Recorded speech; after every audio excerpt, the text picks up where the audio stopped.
Okay, so now we're going to go ahead and talk about the nervous system. So put together a couple different learning objectives for today's lecture. So first I want to go ahead and talk about nervous tissue and understand the different types of cells that we can find in nervous tissue. Then we'll talk about the spinal cord and the neural reflex arc and the associated structures involved in that. Then we'll talk about the different divisions of the motor pathway, as well as an action potential, synapse, and graded potential. And then we'll briefly talk about some major structures in the brain, as we will cover other structures in lab when we do our dissections next week. So what exactly is the nervous system? Well, it can be divided into two initial divisions, the central and peripheral nervous systems, which I'll abbreviate throughout the rest of the course with CNS and PNS. The CNS, centrally located, is where all the decision making takes place.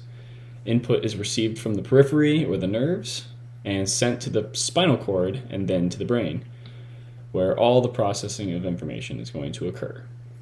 We'll discuss the various subdivisions of the peripheral nervous system in a little while, but for right now, different functions of the nervous system will fall under the sensation, integration, and response categories.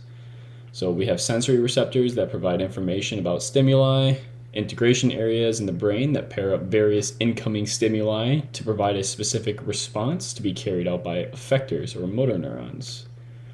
Everything that functions under the umbrella of these three ideas are considered functions of the nervous system, such as mental activities, stimulation of muscles or glands, as well as any homeostatic variables that get maintained.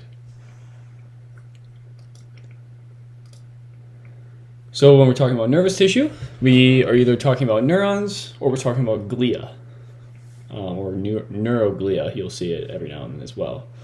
Neurons are the actual communicative cells in the body. They generate electrical signals with the use of chemicals or electrical synapses to transmit messages throughout the body. So you can see the neurons here, and they're surrounded by glia or neuroglia. The glia are support systems for the neurons. They help transmit signals more efficiently for the neurons. They clean up neuronal waste products, and they aid in immunological responses. We can see various glia here in this diagram, like an oligodendrocyte, providing some of the myelin sheath on axons of neurons, as well as astrocytes that help clean up some waste products from neurons as well as support them. And we'll get to the different types of glia here shortly. When we're talking about the anatomy of a neuron, the soma is known as the cell body of the neuron. So we'll use that interchangeably. Cell body or soma are the same thing. And this is where we'll find organelles like the nucleus or mitochondria or the Golgi apparatus. All those will be in the cell body of the neuron. The axon is the transmission fiber that an electrical signal will run along. It will start in the cell body and then run along the axon into the synapse. And the synapse is the terminal end of the axon. It drops the electrical or chemical signal and makes contact on dendrites of other neurons. So you can kind of see the synapse of another neuron making contact with the dendrites of this neuron. And these can also be muscle fibers or glands. And so the dendrite is the reception fiber for incoming signals from other synapses. The myelin sheath wraps around axons and acts as an electrical insulator, just like in electrical wiring. It helps speed up the transmission of the electrical signal that's being passed along the axon. And there are little nodes of Branvier that are important for the way that the electrical signal travels down the axon, and we'll get to that a little bit later. So when we're talking about types of neurons, there are three different classifications. The first two are less common than the third. Unipolar neurons have one axon extending from the soma, and it splits into two. And these exclusively function as sensory neurons. They receive input on one end of the axon that has dendrites and form synaptic connections on the other end with the target cell. Bipolar neurons have two processes that extend from the soma, one being an axon and one being a dendrite. They can be found in the retina of the eye or also in olfactory epithelium of the nose. So again, they're probably going to be found in sensory type reception. They're more like interneurons between the sensory neuron and the effector, like motor neuron.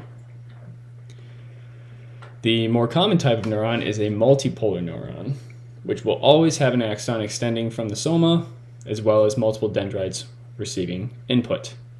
These cells can be found throughout the central nervous system and the peripheral nervous system, and they function in many different ways based on their shape.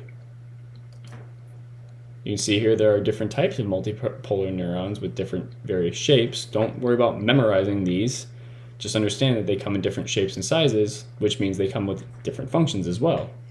So just like we talked about in the cell unit, that structure of the shape of the cell will determine that function. So looking at the pyramidal cell, for instance, we can find these in the cerebral cortex, and we could say that the many inputs, all the dendrites going into the soma, into one cell body, make it act as an integrator. And we can find these in the hippocampus, where learning relays from, establishing associations with various modes of input and generating a universal signal. So again, various different structures of cells can promote different functions, and we find them in different areas of the brain and also in sensory areas. So now we can talk about some glia. So in the central nervous system, we have astrocytes, ependymal cells, microglia, and oligodendrocytes, right here. And then in the peripheral nervous system, we have Schwann cells and satellite cells. And so, sorry, Schwann cells are here. Schwann cells, satellite cells.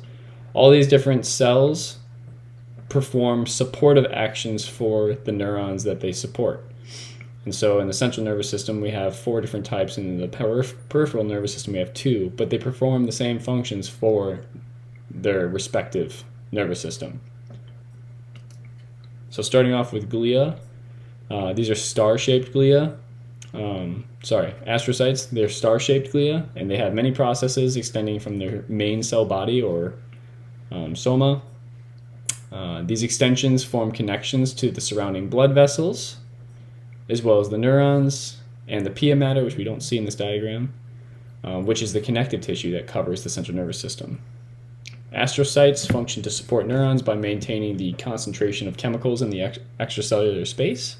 So you can see here this neuron is making contact with another neuron via neurotransmitters.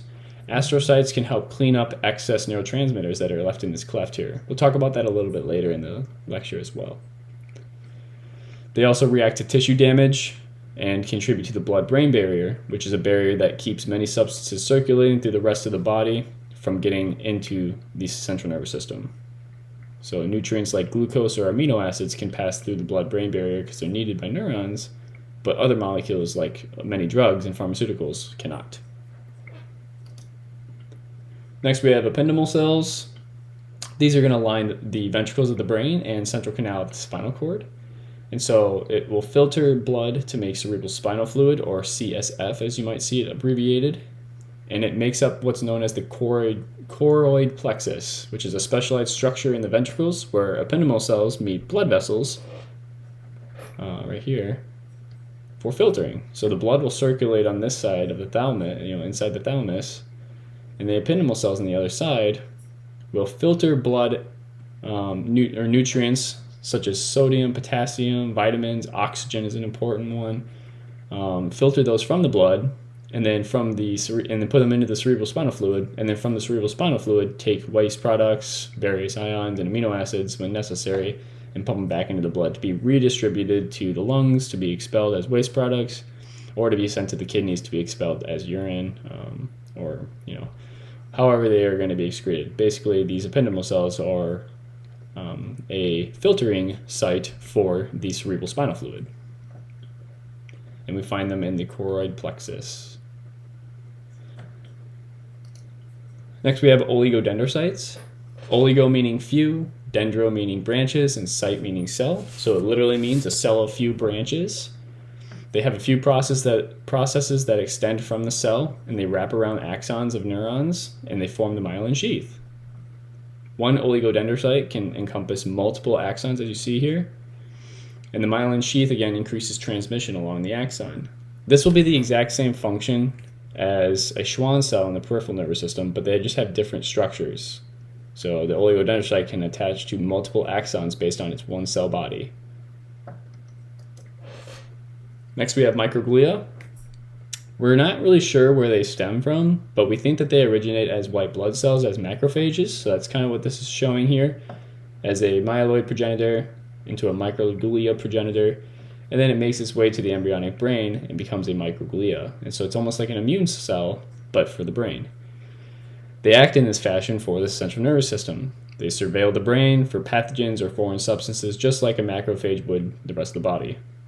They also seem to have functions in neurodevelopment, oligodendrocyte maintenance, and synaptic pruning, which is the brain's removing of synaptic connections that it no longer needs. And this is a natural process. If we had too many connections in our brain, we wouldn't be able to make sense of everything.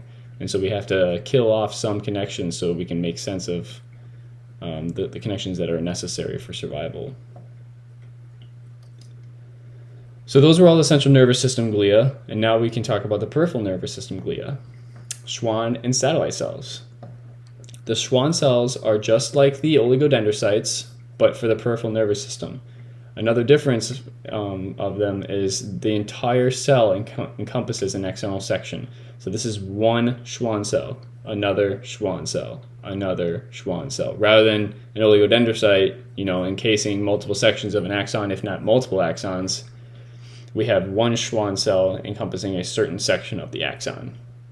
But they still provide the myelin sheath, which helps, again, speed that transmission of the electrical signal being transmitted.